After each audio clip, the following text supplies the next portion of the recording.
Hey man, first of all, congratulations on the victory. That was kind of 2 minutes of just chaos in there. Was that basically what you were expecting? No, I wasn't expecting that. I thought he was going to start off slower. I thought that he had the game plan prepared where, he's going to take things easy. And I was thinking he's going to try to get me to the ground, which he eventually tried. But that wasn't very successful. I kind of saw him trying to strike with me, and after that didn't work out, I expected him to shoot. I was stronger, defended the takedowns, capitalized, finished the fight. I wouldn't say it was too hard or too crazy, but I'm happy with the performance. Obviously, you landed that big shot. You hurt him very early on, dropped him a multiple amount of times. There's a lot of criticism online about the referee's stoppage. They said he should have stepped in a lot earlier than he did. When you were in there, did you think to yourself, man, this guy's letting it go? Yes, yeah. I think it was a late stoppage. I feel bad for Cruz. I saw him taking the damage, and he wasn't defending himself properly because a lot of it was landing. He was bleeding a little bit.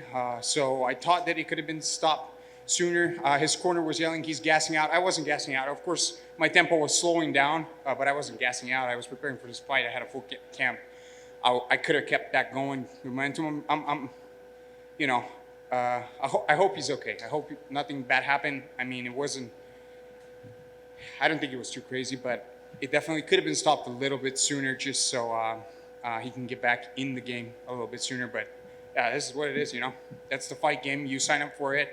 Nobody forced us to do this. We all love this. I don't think he feels bad for a minute. He tried. He failed. I mean, if he never failed in his life, or if nobody ever failed, we wouldn't be where we are at today. So props to him stepping in, making the fight happen. A lot of people have been asking us me at least, my manager had in the last couple of weeks, if is the fight still on, UFC's not advertising it, and it was a big card. I would guess they wasn't sure if we were gonna, test positive for COVID or something like that. So there wasn't a huge advertisement on early prelims. But yeah, we both made it to the cage. We made a fight happen, and I got the best of it. You touched on it there while you were speaking that, you could have carried on that sort of tempo, but is there a moment in there where you go, well, I know I've got this guy hurt, but if I keep punching this much for this long, I'll eventually tire out? Was there a moment where you thought maybe you should take the foot off the gas, or did you just think, I've got this finish right here, I need to just go for it? Yeah, I saw the finish coming. Yeah, he was not I didn't think he could do it anymore. Every move he tried, I would just sprawl back on his hands, back on his shoulders, on his head. He couldn't carry my weight. He just moved to 55 from 45, so there's some disadvantage in weight, I believe so. And I was faster, I was stronger. It was inevitable. Congratulations, man. Appreciate it. We're glad you were here. Yep. After a win on the Contender Series, you were pretty open on the what your camp was doing to kind of combat COVID, like coming in groups Yes. and everything. And were you still doing that, or has it evolved since as the world's progressed? So they have been on with the COVID testing and everything. We've had a lot of changes. In the meantime, I have moved my camp to California, so I haven't been in Anchorage Brazilian Jiu-Jitsu as much. I had to travel back and forth to see my immigration attorney in Alaska. So there was a lot of stuff going on in these couple months. That's kind of one of the reasons why I haven't been in the cage sooner than right now.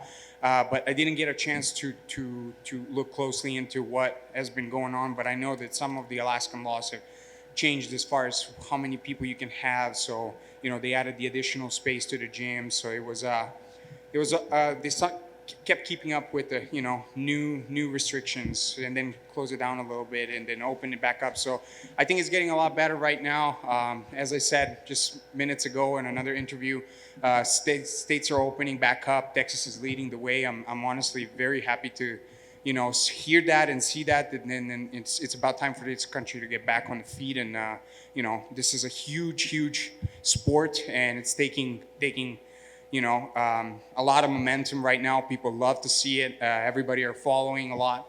And I think the sooner we get everybody back on feet, the sooner we're going to have full arenas. And it's going to be probably better than ever it was, because we've had the fights going on when everybody else were shying away and kind of standing back. NBA, baseball, and all the other sports. So going off of that, for your next fights coming up, are you looking to fight stateside, or would you mind going to Fight Island for a fight? That also immigration, my case that I have going on right now, it's being worked on a national interest waiver. And these guys in immigration, they don't think I'm special enough, obviously. They denied it, so I have a right to appeal, right? So basically their answer to my national interest waiver was, well, when you applied for national interest waiver, you were not as special, or you were not a UFC fighter like you are today, you know, and like there's not a whole lot I can say, but my attorney's working on it, and it was kind of funny to me to like see, I mean, this country is so great because they let the people become great in it, right? You don't just take a done product and all right, now, you know, you're here, you're good, you know. A lot of those done products don't even want to leave wherever they are at, you know. So people come over here, they progress, they evolve, they become better at whatever they are doing because there's opportunities in this country, right? So I've been working on that, and as soon as they got that resolved, I'm pretty sure that they'll let me fly out to Abu Dhabi, and I also want to go to Serbia and see my family, because that was kind of one of the main things that it's been bugging me about the whole immigration. Because I don't mind, you know, they're working on it. It's slower because of COVID. It's slower. I don't mind any of that. But not being able to see my family, that bugs me. When is the last time you saw your family in person? November 2017.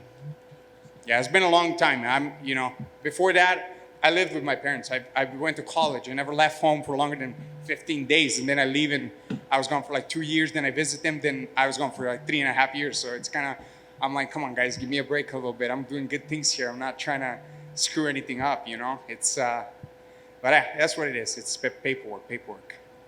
Thank you. Your walkout song, Immigrant Song, Led Zeppelin, was that kind of a statement towards your... A little bit, you know. I love that song, and you know, I'm an immigrant. There's a lot of immigrants in this country, and that's what I believe makes the country great as well. You know, I honestly enjoy it and love it here. I've been here for so many years. I've met some very good people, and I've had a lot of fun memories and fun times. So I'd like to keep it going. You know, I think it will lead to some amazing things. You know, I think winning your fight tonight could help the process. It could, yeah, it could. You know, it also depends who they put in that office, because it looks like they change, and then they're, you know, if they stood up on the wrong leg, sometimes they don't feel like approving cases. Sometimes they feel. I don't really know how things work out there. Hopefully, it works out for the best. Good luck. Yeah, thank you. Appreciate it. We good? Yeah, thank you guys. Appreciate it.